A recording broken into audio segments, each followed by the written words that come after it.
में जिस तरह से आप लोगों ने अपनी बेटी का और इंडिया गठबंधन के प्रत्याशी का स्वागत किया, इसके लिए मैं तहे दिल से आप सबका आभार व्यक्त करती हूं। आप सबका बहुत बहुत धन्यवाद।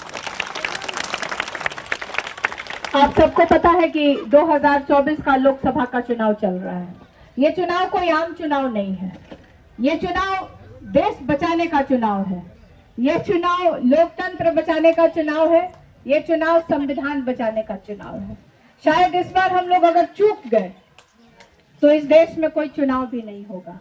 एक तरफ भाजपा के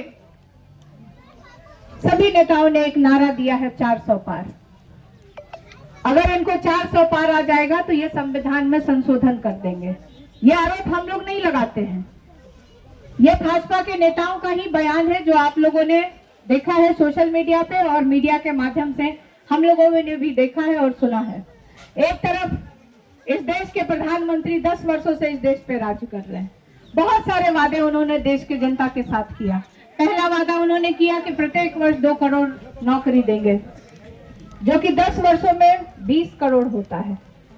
दूसरा वादा किया कि प्रत्येक व्यक्ति के खाते में 15-15 लाख रुपए आएगा।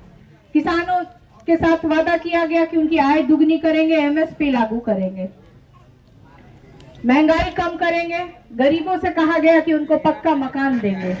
लेकिन एक भी वादा प्रधानमंत्री नरेंद्र मोदी ने पूरा नहीं किया है।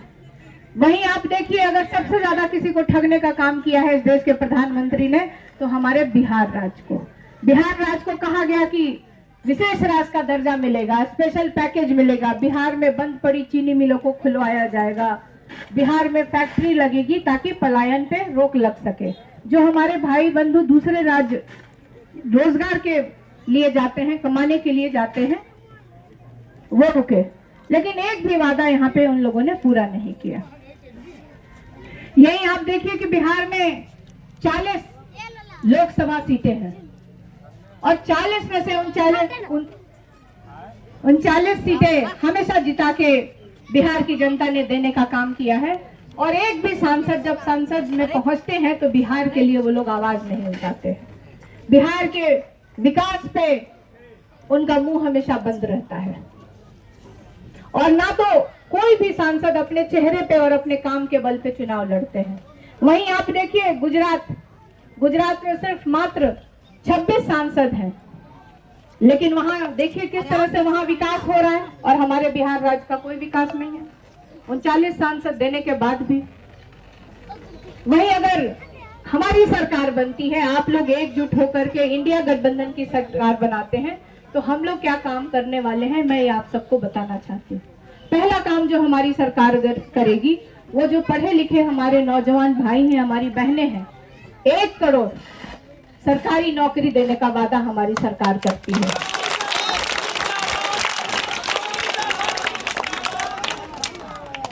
जो गैस सिलेंडर नरेंद्र मोदी जी आज 1200 रुपए का दे रहे हैं, हमारी सरकार बनेगी तो हम लोग उसको 500 रुपए करने का काम करेंगे।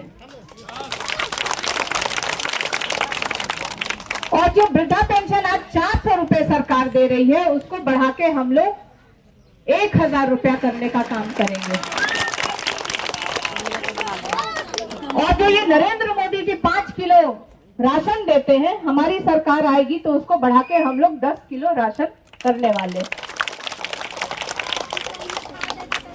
रक्षाबंधन पे जो गरीब परिवार की हमारी बहनें हैं, उनको 1 लाख रुपए की सहायता राशि भी हमारी सरकार देने का काम करेगी। इतना भी नहीं, एक गांव में बहुत बड़ी समस्या आती है, खासतौर पे महिलाएं इसकी चर्चा हमेशा करती हैं कि बिजली तो हम लोग कम जलाते हैं लेकिन बिल बहुत आता है। देखिए अभी भी महिला लोग हल्ला कर रही है, बहुत आता है। तो हमारी सरकार बनेगी तो 200 यूनिट बिजली भी हम लोग मुफ्त में देंगे, फ्री करने जा रहे हैं। लेकिन उसके लिए आप लोग को करना क्या पड़ेगा? अब बताइए आपको करना क्या पड़ेगा? अगर ये सब काम आपको चाहिए तो आपको करना क्या है? वोट की ताकत से नरेंद्र मोदी जी को उखाड़ फेंकना है। तो आप सब लोग अगर मेरी बातों से सहमत हैं तो आप दोनों हाथ अपना ऊपर करके आप लोग बताएं। इन्हीं चंद शब्दों के साथ मैं अपनी वाणी को विराम देती हूँ। आप सबका बहुत बहुत धन्यवाद।